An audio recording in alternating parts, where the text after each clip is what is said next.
So guys, May station.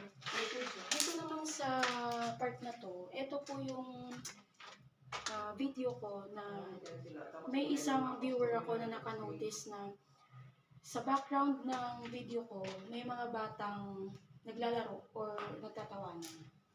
So dito yun sa loob. Yan natin.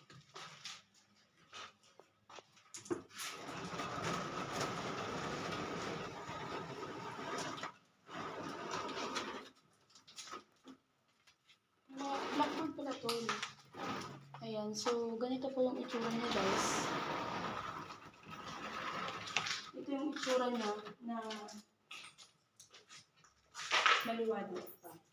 So, tulad nga ng sinabi ko kanina, dito po yung area na kung saan may nanonood